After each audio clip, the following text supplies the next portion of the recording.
Hi guys, I'm Anissa and I'm back with another video, and today is time for part 2 of my unwrapping series of unwrapping all of the books that I have wrapped to get a clean slate and fresh start to the 2022 reading. It was a big decision for me to take, but I'm happy with my decision so far, and hopefully it will excite me to pick up the books a little bit again, because I haven't really touched the TBR unwrappings for a while, and so I needed to do something different. This one is being a little bit naughty today. She's scratching my chairs.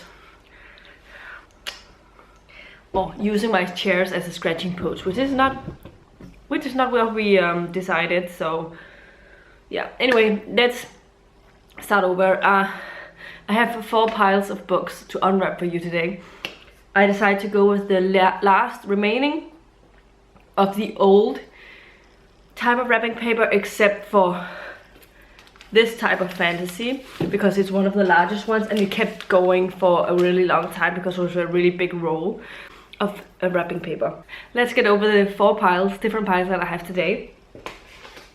First up, we have this wrapping paper, which is my urban fantasy and paranormal romance. We have this pile, which is my sci-fi books. We have this one, which is a type of fantasy, but it's the first type books I wrapped in, of fantasy books I wrapped, but I ran out of this so quickly that I had to get this roll. And then finally we have this wrapping paper, which is my literary fiction, historical fiction, and classics and other things that I can't really put into one of the other categories. Let's start out with the pile that's probably my least favorite, which is this, which is unfair because it could be that I'm going to really enjoy them. This is a really big one. I have a cold right now, so apologies with my voice if I start coughing. Oh yeah! Okay. This is Ritual Meat. I'd forgotten I had this.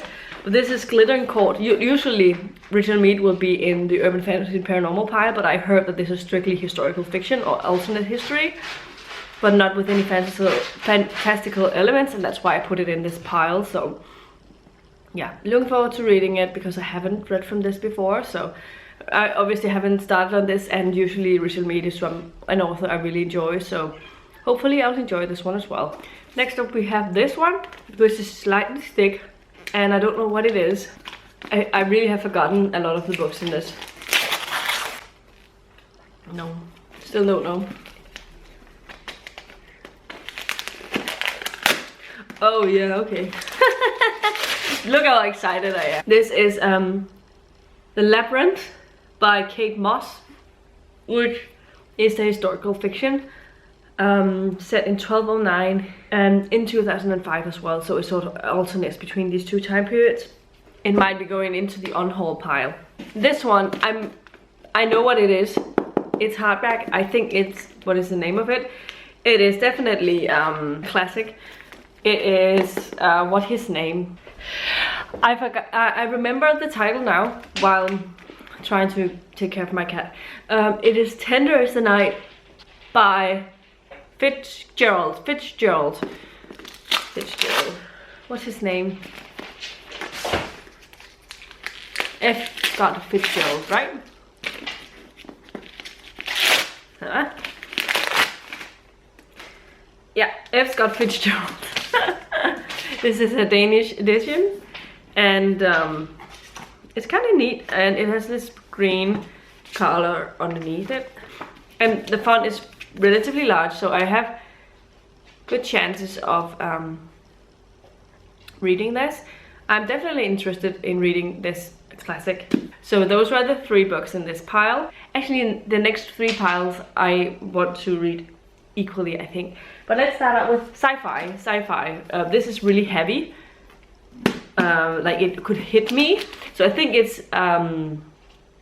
Gemina, the second book in the Illuminate files, because that is really heavy, because it has it's quite a lot of pages, but it's crammed. So yeah, I was right about that. It is Gemini, and I'm looking forward to this one because a lot of people have talked about it, and I really want to just continue with the series. It's quite an easy read as well, because of the files, and I want to listen to the audio as I go along because I've heard that the audio is really excellent for this. So really looking forward to this one. So yeah, next up, this is a small one, and I think it's the rabbit one, something down by it's the rabbit one, the one with the rabbits, but I've forgotten what it's called. Watership Down, sorry, by Richard Adams.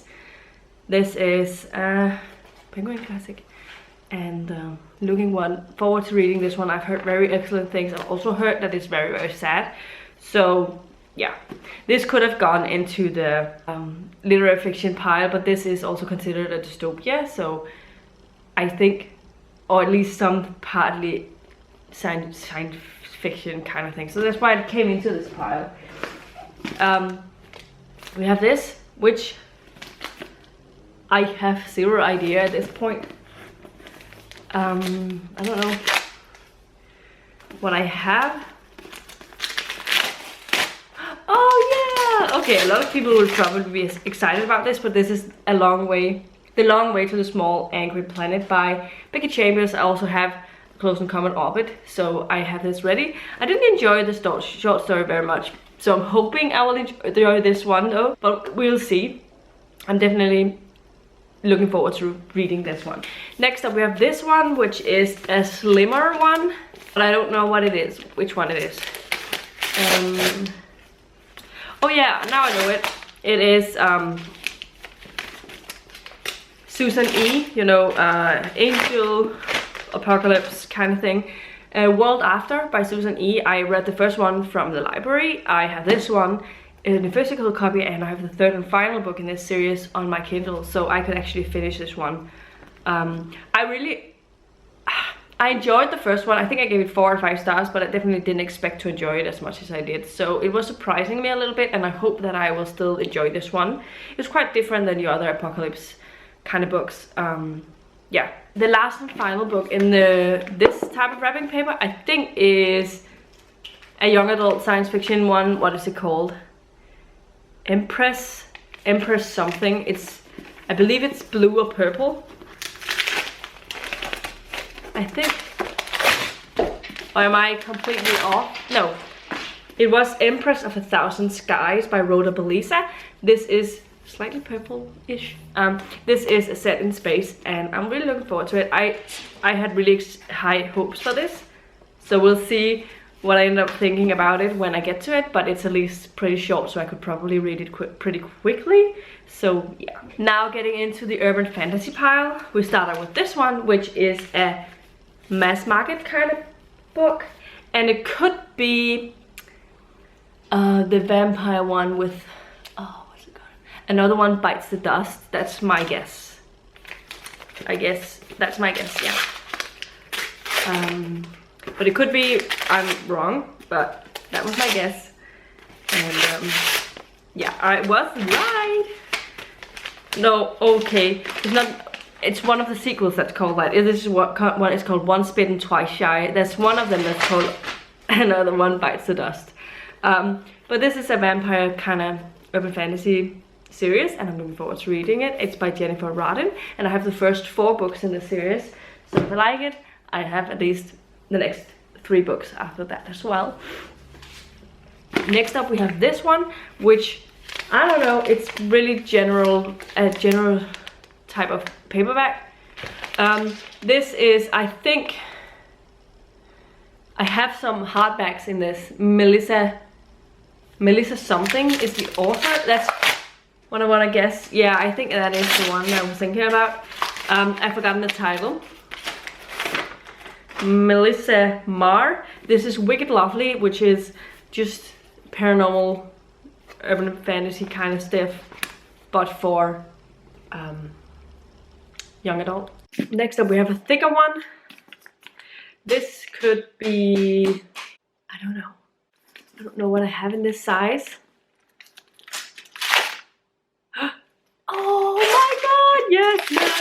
This is really exciting because I've wanted to read this for so long. This is Dream Fever by Karen Marie Moning. This is book 4 in the Fae Fever series. Fae Fever? This is book 4 in the Fever series. And I love this one. It is so much fun. And everything is so much harder when you have a cold and your nose is blocked. Breathing is difficult. So the last one is this one, which also is a slightly thicker one. And I'm wondering what it could be. I have lost count of what I have. That didn't make me any more wiser.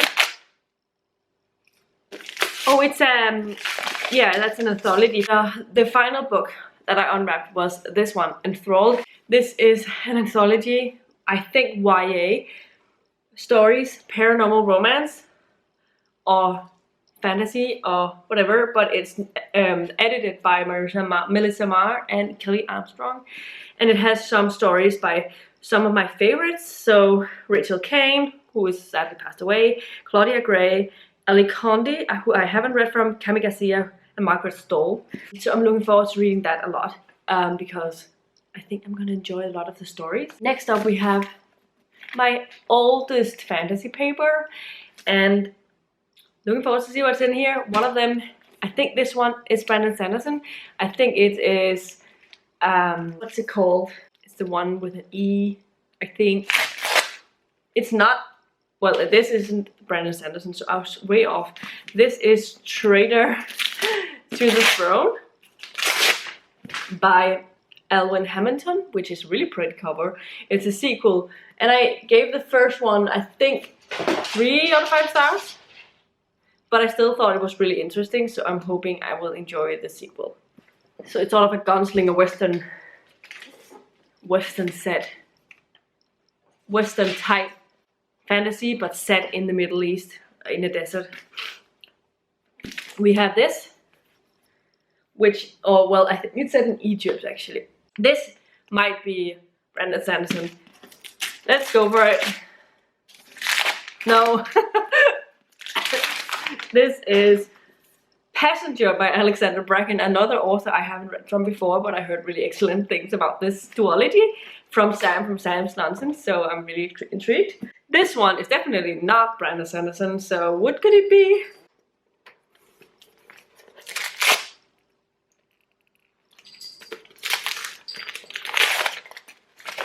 Oh yeah, this is exciting. This is Ranger's Apprentice, the first book in that series, which is called The Ruins of Golan by John Flanagan. I've heard really excellent things about the author, about the series as a whole. And I have the first 2 books, so if I enjoy this, so I can always continue. And I know the library has the majority of these books actually also in English.